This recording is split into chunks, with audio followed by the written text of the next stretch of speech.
Hi, this is Ananda Su Ying, and this is my energetic oracle card reading for the collective for the 24th to the 30th of June. So I have the three main cards and the fourth one and the fifth one, and I was really guided to use another deck for the animals as well. So the first deck is the Starseed Oracle, and this is by Rebecca Collins, and that's where these three cards have come from. And then we have this card from the Rose Oracle, again by Rebecca Campbell, and that one there is from, again, we've got three decks by Rebecca Campbell, and it's from the Healing Waters Oracle. So this last one at the back there with the white rhino, this is from The Secret Language of Animals by Chip Richards. Okay, so thanks very much for that. And thank you to all these lovely people who have created these wonderful decks, which we can use to start to gain an understanding of what's going on energetically for us. So this is again for the week commencing 24th of June, which is tomorrow, and finishes, and it runs to Sunday the 30th of June. Okay, so just having a look at the first three, which give us the sort of flavor of this week. We have Earth Pulsing. That's the first card which came up, and the keywords are Pulse of the Mother, Slow Down, Time in Nature. And the middle one here is the Cosmic Heart, and the keywords there are Devotion, Potency, Make Your Life a Moving Prayer, which is really, really, really beautiful. Make your life a moving prayer. And the third one for this set, is Forge, Don't Follow. Pave a new path. Be the leader you wish you had. So let's just focus on these three for the time being. Okay, and they're really gorgeous. And the first thing I noticed when I placed them down was that these two, the first one and the third one, are all based in nature. They're all very, very nature based. Just looking at the pictures themselves, and of course the Cosmic Heart. It's incredibly galactic. It's out in space, and like I said, I was really guided. I was really guided to use the Starseed Oracle.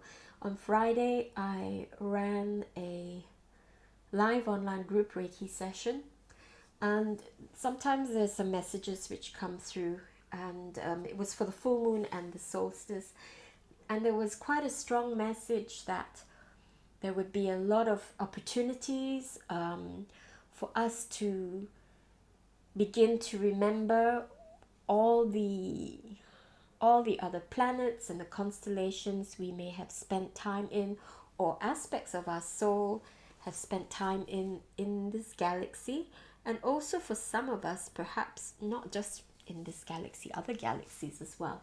And there will be chances and invitations to remember them, and also reconnect with the gifts and the reasons we were there before we came here. For some people, it could be a foreshadowing of what's to come. Yeah, it could also be messages that, right, after you complete here, perhaps you may want to go to these other places. So for some people, they may have that information instead. But of course, some of you may say, well, time is not linear. So, and our past and present and future are all interconnected. It's like a sphere upon a sphere, and the spheres are of our consciousness and the spheres of time all interlap, and they interlock as well. It's like the web of our consciousness and the web of all our experiences and our memories are all overlapping. They all interconnect. What else can I say?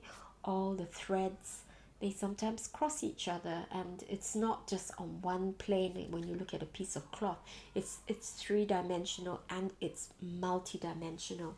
So earth pulsing, which is the first one, pulse of the mother. After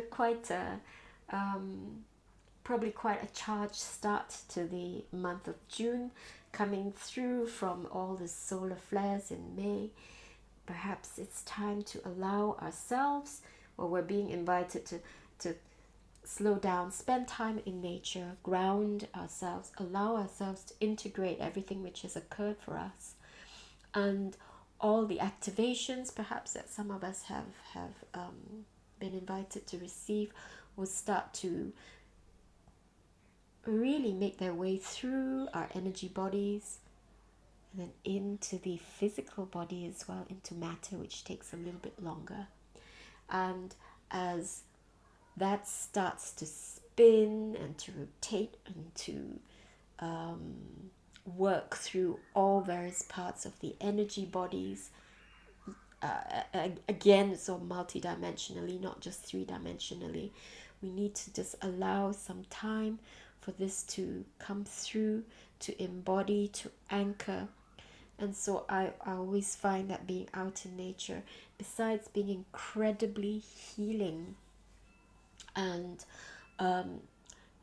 also a wonderful way of balancing our own electromagnetic energy, as we are born here, mothers and fathers have been born here for generations, and especially if you live in a block of flats, it would be good to really frequently go and spend time getting your butt on the ground, on the grass.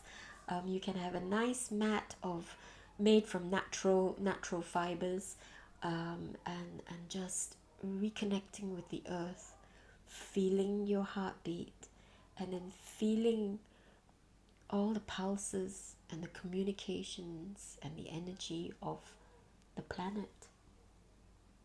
And the Japanese have coined the phrase forest bathing, and they found that for people who live in the city and work in the city, they need at least, I think, 5 to 6 hours of being in nature, so that they can release all their stress, and their body can actually do its work in rejuvenation and healing. Okay, and so we've got these two, and the two cards. This may look slightly otherworldly, but it still speaks of water and speaks of greenery, and it still speaks of a horizon and the sky. So they're very, very nature, perhaps earth-based as well, though I did say that looks slightly otherworldly. So we'll see what happens, whether we will explore that theme a little bit more. But besides that, is very much a call to reconnect with nature and allow it to help you. And when we're able to understand that nature is not against us, it's not personal if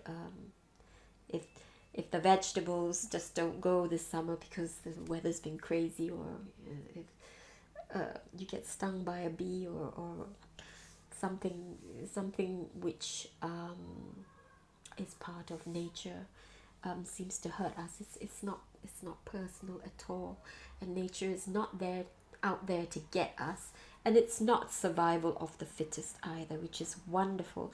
I think as we have grown in our consciousness and our awareness, we've gone from survival of the fitness to community. It's all about community, with the discovery of the mycelial network, and the roots of the trees, and how they communicate with each other, and how, yes, predators, they prey on animals, but how there is a balance which is required for everything, that whole ecosystem, to thrive together. And that includes the minerals in the soil, the plants, and the animals as well. Okay, but then we have the cosmic heart, which is this one. And devotion, potency, make your life a moving prayer. The cosmic heart is the, some say it's the pulse, the frequency of source. The cosmic mind, the cosmic heart, that which drives, empowers the expansion of this universe, the expansion and also eventually the contraction. And connecting to the cosmic heart. In order to do that, we have to connect with our hearts first. And I feel we have to connect with the heart of the planet, the pulse and the heart of the planet. And then through that, we can understand the journey or the method or the way in which we connect to the cosmic heart at large, which we are a part of. And you may think, well, you know, it's kind of daft to say that, but we are born here. The earth is part of the solar system. The solar system is in this part of the galaxy, and all the stars were all one. Even though we are in matter, we look separate. On an energetic level, there are threads, and there's a huge web of connectivity between all of us, and we are definitely and intrinsically connected to the cosmic heart. And for us to strongly and easily connect to it, we do it through the planet. Yeah, because the planet and the plants and the animals, they are born, or they occur and they grow knowing exactly what they are.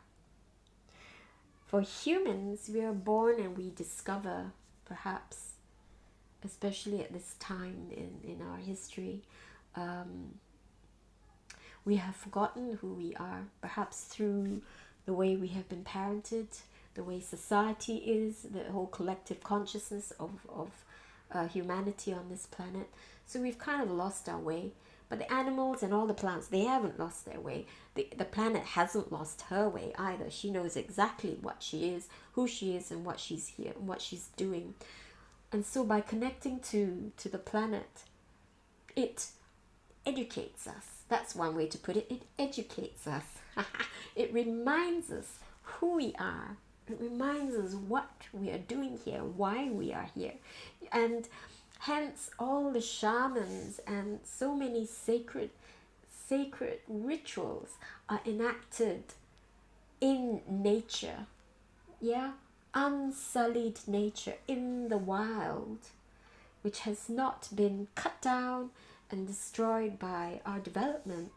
So that pulsing, that knowing, that understanding of what all of this is about, all life is about, is still so potent and accessible.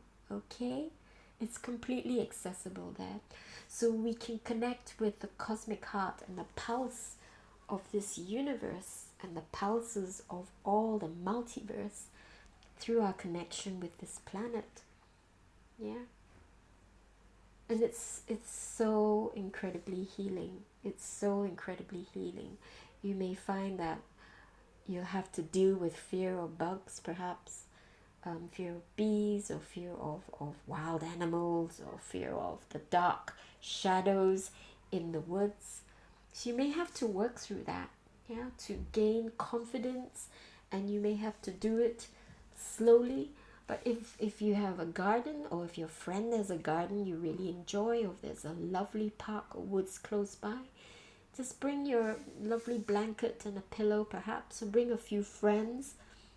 If you don't want to do it on your own, and say, can we just have a little picnic, and can we just, sit around and enjoy each other's company? And oh, by the way, I'd just like to spend 10 minutes just lying down in silence whilst you're all around, so that I can feel safe doing this. Then that would be absolutely fine. But then it's also time to connect deeply with your own pulse, yeah, with your own pulsing heart and your own intentions for your life. And it's not selfish to spend time on your own or want to create something that you love. And what is devotion? It's an, and especially for this card, it's an inward, it's the turning of the eyes towards the self. It's the turning of the eyes and towards yourself, and seeing the eyes of your soul mirrored back to you. And that energy, as I was just saying that, and the vision I was getting as well, it's, the invitation is so beautiful. It is so healing as well. It helps lead to wholeness. It helps lead to self-love, to self-respect. Looking inwards also means self-acceptance, because you may look inwards and you go, oh, I don't like that, but why? That's just a part of you, and you can always change. You can always change the result of that part of you, the action of that part of you. But there's nothing wrong with you. If there's feelings of envy or jealousy or hate, there's usually something which has to be investigated further. There's usually a reason for that. And you may have to dig far and deep, and you may have to get help for it. And the cause of that could be a deep hurt. But by doing that, you'll help to also resolve the pain and the hurt. And I'm sure that your life will become so much richer. The understanding of self, and also why others respond in the way they do, react in the way they do, will become much clearer, and it will be easier to take a step back and look at things in a more detached way. So how can you make your life a moving prayer? Perhaps by each step that you take, you can express appreciation and gratitude for the earth that you stand on. Perhaps with each breath you take, you can express appreciation and gratitude for the fact that you are alive, that your body works, that you can eat wonderful food. Yes, you can express appreciation for this yummy and tasty food and all the clear and pure water that you have. And perhaps you can choose to start your day saying the Reiki the Reiki ideals, which are for today. I will not be anxious. I will not come to anger. I'll be grateful for all my many blessings. I'll be devoted to myself and my work, and I'll be kind to every living being. And yes, it is a challenge, because as we go out of our homes, out into the world and into work, we'll come across people who are angry or upset, and it's very, very tricky to hold that core of love and kindness and detachment and devotion to yourself. Yeah. And so it just takes a lot of practice. It takes a lot of practice. But you can do it if you want to. And of course, it's all your choice. Forge, don't follow. Ha! Pave a new path. Be the leader you wish you had. And I was speaking to a client this week. And what came to mind is, be the parent you always wanted. If you felt your parents weren't the support that you needed, then you need to be the support that you needed at that time for your own self, for your own inner child. Okay, so we're being called, come on, create your dream. Don't worry about people saying, nah, it can't be done, and it's for these, that, and this reason. Yes, perhaps it's a good it's good to know what the challenges are, but not to be cowed by them. And perhaps it's also for us as a community to work together so that we can, through all our various communities, like it takes many villages to create a city after all. And perhaps it's through this that our wider communities can benefit, and there can be greater potential for creative relationships, for creative outcomes, positive creative outcomes for this. But we're really asked to really be ourselves. And I was taught a few years ago that if you want to market yourself, it might not be in the same way someone else has done it. Yes, there's there can be a formula for that, but it may not work for you. You may need to use a different way of marketing yourself, or presenting yourself to the world, or presenting your gifts to the world. So it's really important to investigate the best way for you, and it can change from year to year. You may want to amend it or change it or add to it, but to always remember that the way others might do things may not work for you. You may have to find your own way and be the leader that you've always needed for yourself and wished you had. Throughout all this, healing is happening. This is wonderful. You're not broken. No one is broken, even though we feel broken sometimes, and our hearts may feel broken. So trust the process. Through all of this, there's so much healing, so much potential for wholeness once again. Yeah, trust the process. It's safe to soften. When I saw that phrase, it's safe to soften, I thought, oh, that's very interesting, because when we're stressed, we squeeze and we hold ourselves very tightly, and we sort of close our chests. Yeah, we our shoulders kind of huddle forward because we feel like we need to protect ourselves. But we're being asked to no, let your shoulders soften. Don't keep your heart closed. It's okay. It's safe to just relax and to allow the gaze to soften, the gaze turning inward and the gaze out to also soften, changing our expectations of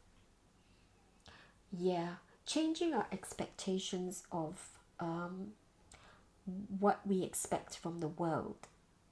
If we can let go of thinking that we're always only going to receive this or that from the world, to, or how can the world help me? How can nature help me? How can nature help me? What can nature teach me? What can nature heal for me? What can nature do for me? What beauty is there? What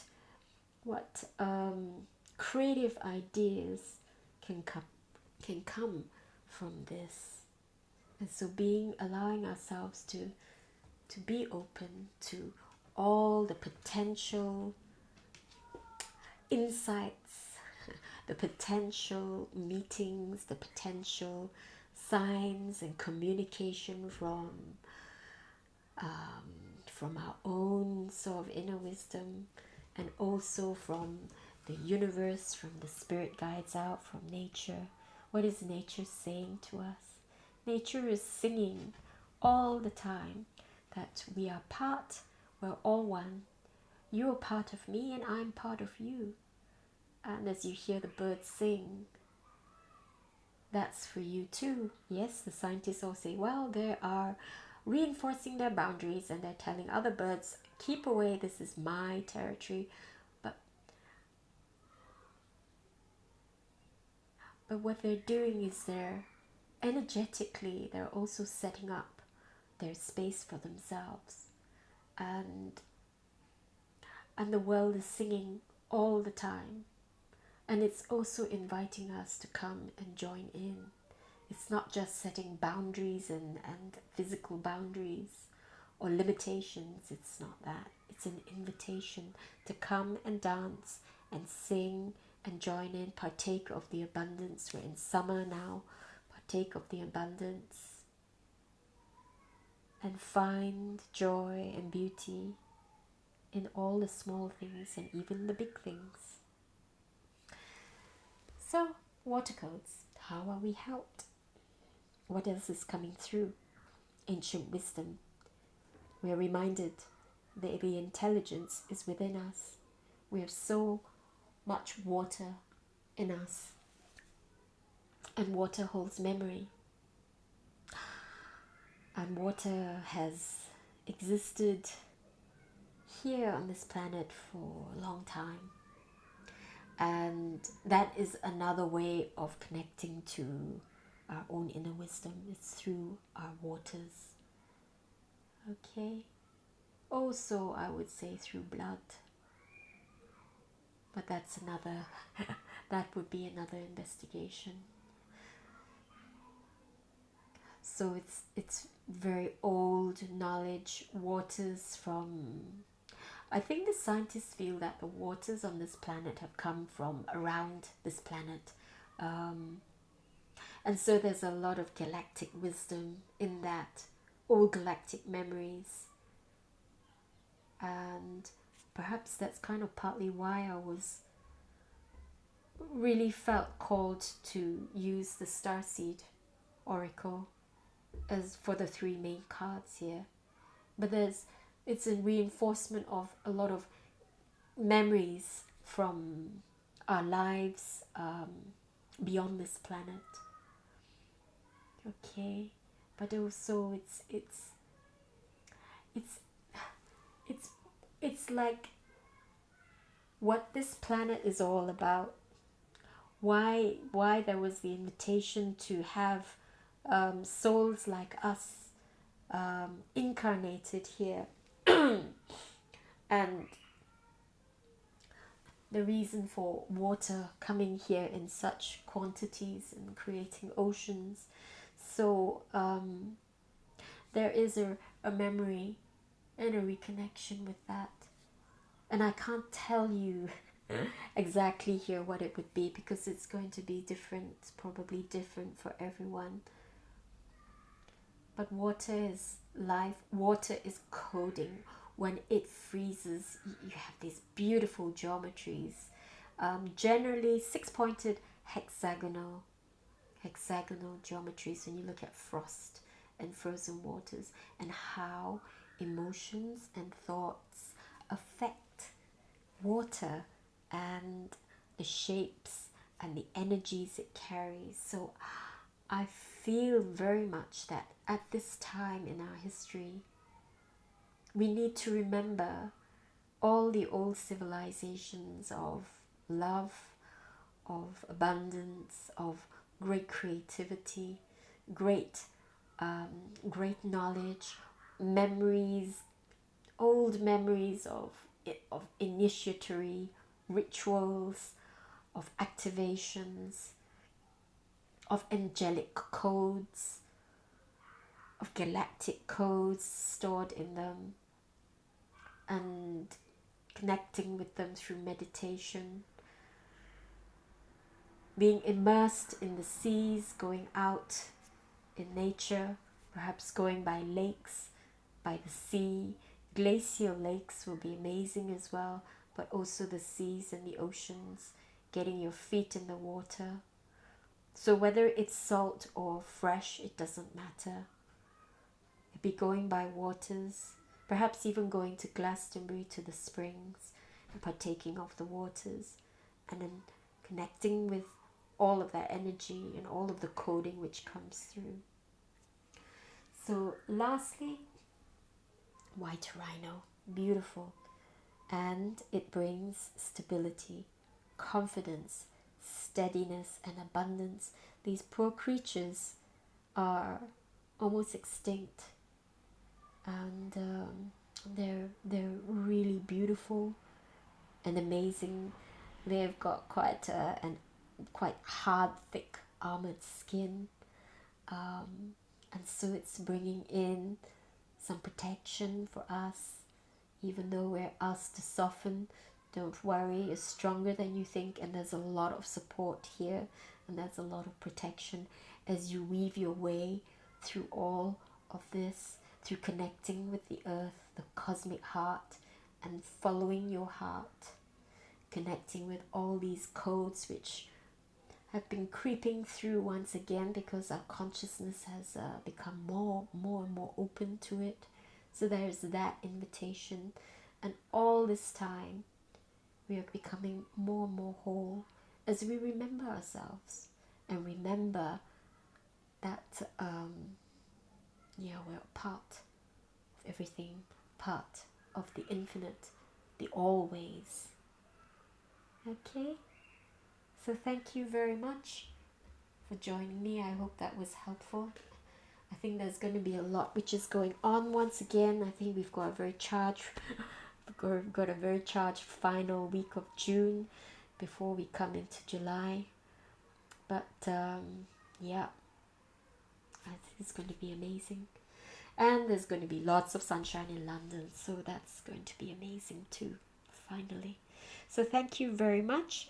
Have an absolutely gorgeous week, and do take good care of yourself. Remember to love yourself and devote your time to a practice which will anchor more of that love for yourself in your life, in your waking hours, in your walking hours. In every action that you take, affirm how much you love yourself and how much you respect yourself. Okay, so thank you very much again. And if you found this useful, please give it a thumbs up and do share it with your friends and do subscribe as well. So until next week, bye for now.